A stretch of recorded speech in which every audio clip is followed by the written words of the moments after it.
Друзья, привет! Я продолжаю гайд по моду Ботания на версии 1.7.10.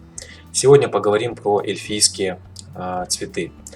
В предыдущих сериях я уже говорил про цветы, соответственно, про действующую и создающую флору, но пока еще не касался эльфийских цветов, потому что на тот момент, когда я делал, соответственно, гайды, у меня еще не были открыты знания эльфов.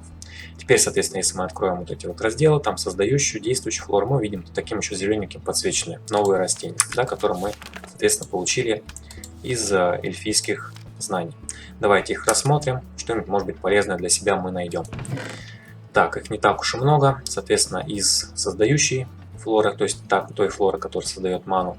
Так, у нас, во-первых, идет Dandelion, то есть это такой цветок, вот, достаточно странный, вот, который генерит ману путем игры, соответственно, он так здесь, получается, запускается такая игра.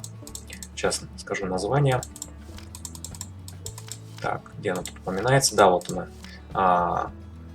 Conway's Game of Life. Если интересно, можете погуглить, что это такое. Там даже есть какой-то гайд своеобразный.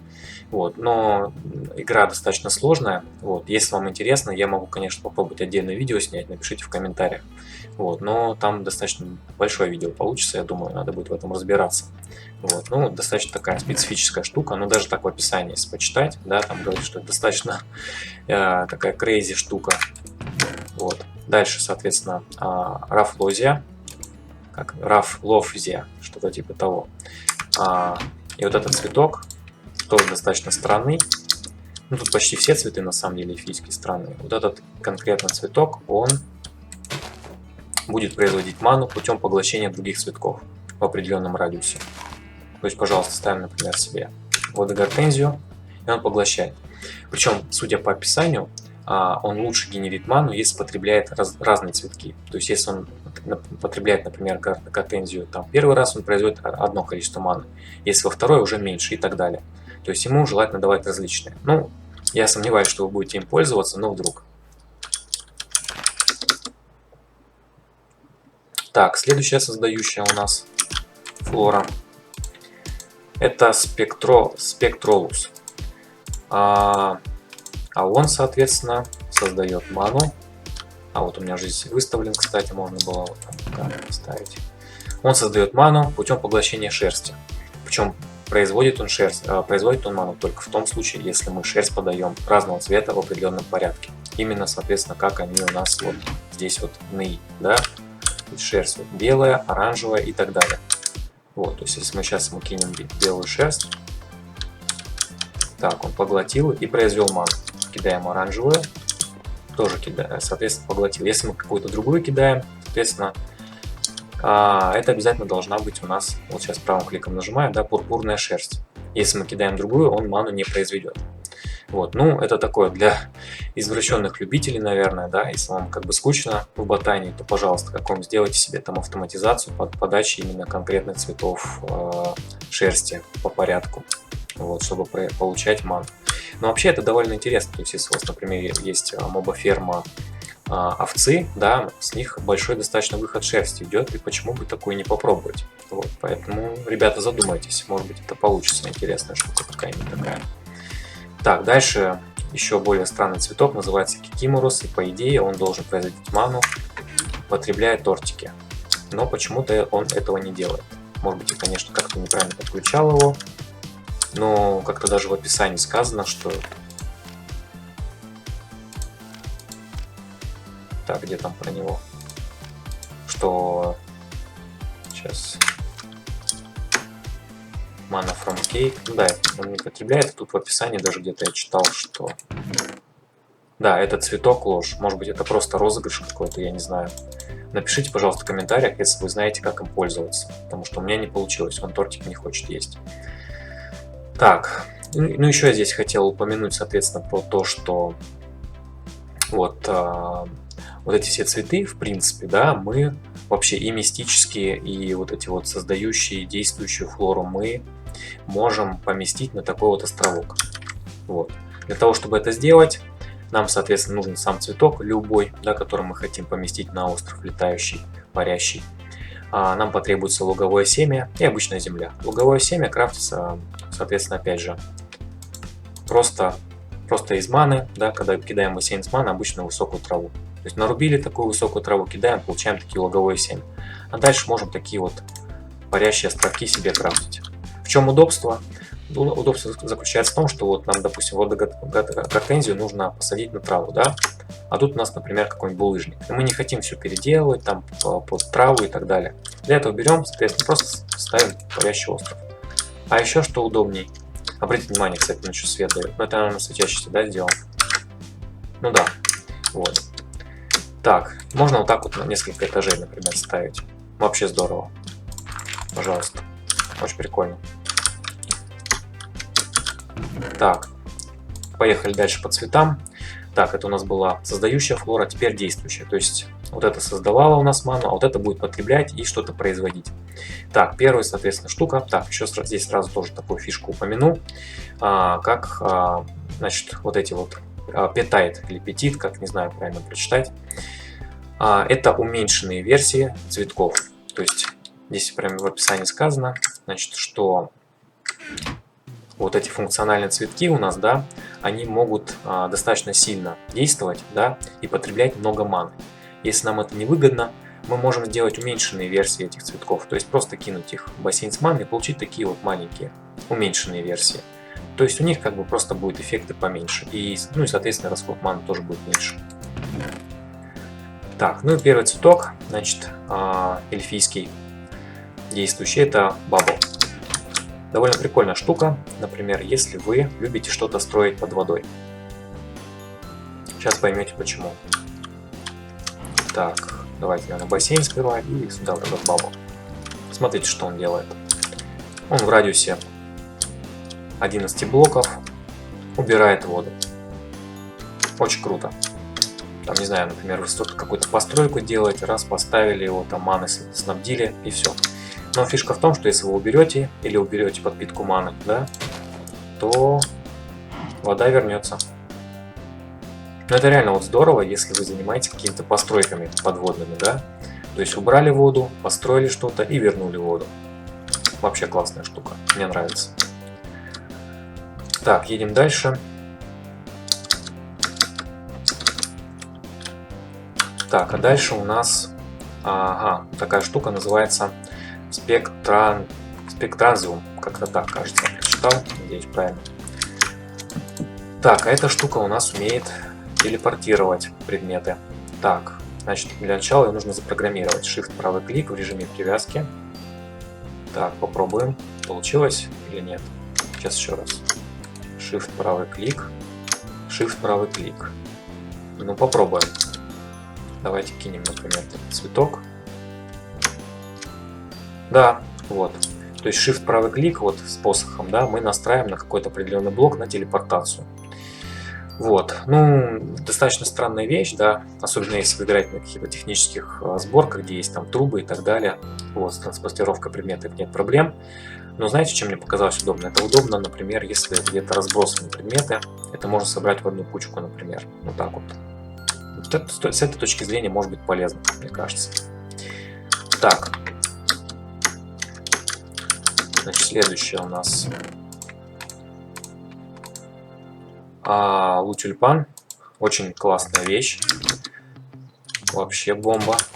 Эта штука генерит, соответственно, ресурсы, которые мы можем обычно найти где-то в подземельях, в сокровищницах. Так, сейчас мы, по идее, должен начать что-то производить. Ну-ка. Пока что-то не наблюдаю. Запитан он маной? Вроде бы да.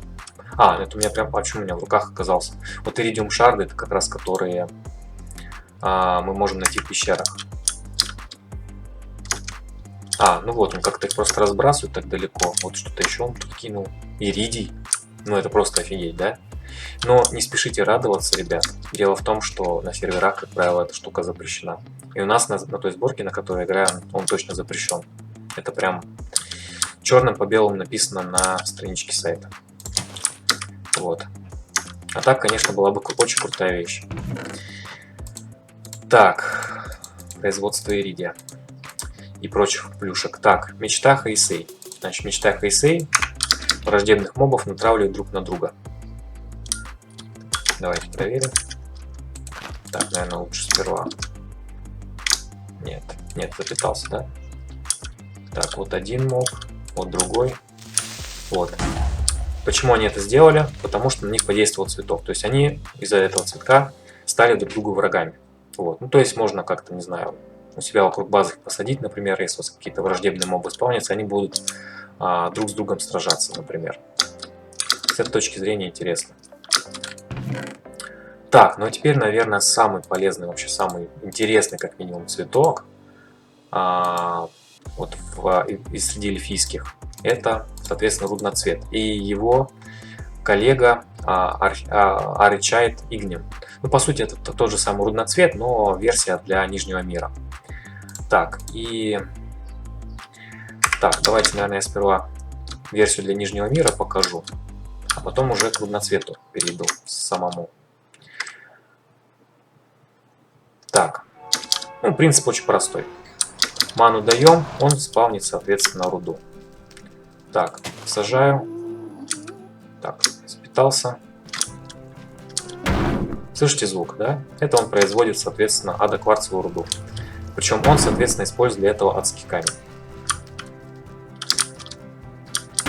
Да, вот, пожалуйста, видите, да? Что он делает? Классный цветок. То есть, если вам в Нижнем мире мало адокварца, пожалуйста, ману берете и вперед. Меня в комментариях, соответственно, к предыдущим видео просили рассказать что-нибудь про ферму на рудноцветах, если такая в принципе. Так, для начала давайте еще раз принцип посмотрим, его действия, да. Сажаем его, соответственно, где-нибудь здесь, даем ему ману. Так, давайте я вот так вот пересажу, чтобы быстрее. Принцип у него простой. Он берет ману и, соответственно, камень, именно камень, преобразовывает в какую-нибудь руду случайным образом. Так, ну мы слышим звук, пока не видим. Вот, железо тут сформировалось. Он действует в определенном радиусе. Там, если не ошибаюсь, вниз 3 блока, в стороны 4 вроде или 5. Там можно в описании посмотреть, какой зон действует. Здесь не указано, к сожалению. Ну, экспериментальным путем, если что, можно проверить. Все, вот он, соответственно, руду делает. Так, ну и, соответственно, меня просили про ферму что-нибудь рассказать. Ну, честно сказать, как бы я кое-что собрал. Вот, здесь понадобилось мне для этого, во-первых, ранный карпус, про который я в предыдущих сериях рассказывал. Он, соответственно, ставит блоки определенные. Вот, при условии того, что мы ему указываем, на какие блоки ставить, да, под ним. И, соответственно, ему эти, собственно, блоки кидаем. Вот, я с помощью стока буду, соответственно, по таймеру кидать ему камень, и он будет сюда вот их ставить, эти камни, на доски. Вот. Далее, соответственно, с помощью красного распространителя с маной, который по сигналу будет ману пулять, я поставил на него, соответственно, линзу бур, которая ломает блоки. Вот. А рудноцвет, соответственно, будет камень превращать в руды. Давайте посмотрим, что будет происходить действие. Ну, а собирать ресурсы у меня будет вороток. Вот, вороток собирает. На сундук я, соответственно, поставил рамку, указал, что камень не надо собирать, иначе он будет быстрее, наверное, камень забирать у этого цветка, чем он будет его ставить. Так, давайте активируем систему и посмотрим, что будет происходить.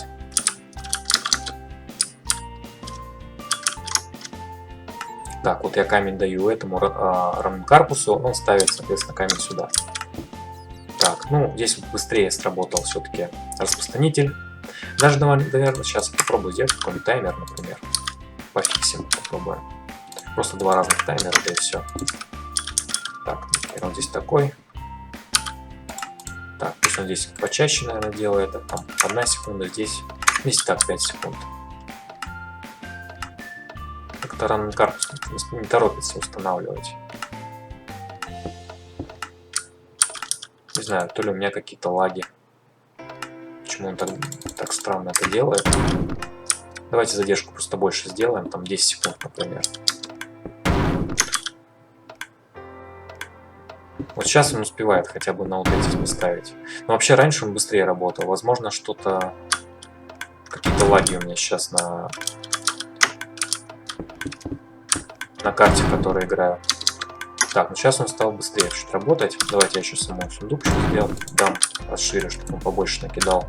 И мы посмотрим, какую руду он сгенерил. Так, ну сейчас он лучше стал успевать. Давайте еще может добавлю, чтобы он успевал как-то работать. Ну вот, что-то уже успевает, да? Можно еще побольше задержку сделать, чтобы он успевал все три блока, соответственно. Ну и дальше можно с параметрами поиграться побольше вот этих. Рану картуса ставить побольше, соответственно, вот этих одноцветов. Вот, потому что это достаточно большой дистанции уничтожает блоки. В принципе, какую-то ферму можно собрать такую. Так, ну самое интересное, давайте посмотрим, что же он нагенерил. Обратите внимание, он даже генерит с каким-то шансом алмазную руду. Вот это меня вообще удивило. То есть можно даже алмазы получать. Вот. Ну и опять же всякие вот кристаллы, да, там из Таункрафта, обычная руда, там оловянная. Ну то есть практически все виды руд он, соответственно, может генерить. Вот. Вот такая вот штука. Короче, очень интересный рудноцвет. Ну, на сервере, кстати, где я играю, он не запрещен сам по себе. То есть, в принципе, можно с помощью него что-то пофармить, да, если руками ломать блоки и устанавливать. Так что попробуйте поиграться с ним. На этом все. Если вам понравилось, ставьте лайк, подписывайтесь на канал, жмите на колокольчик, чтобы новые видео не пропускать. В комментариях пишите свои замечания, рекомендуйте видео друзьям. До следующих сериях. Пока.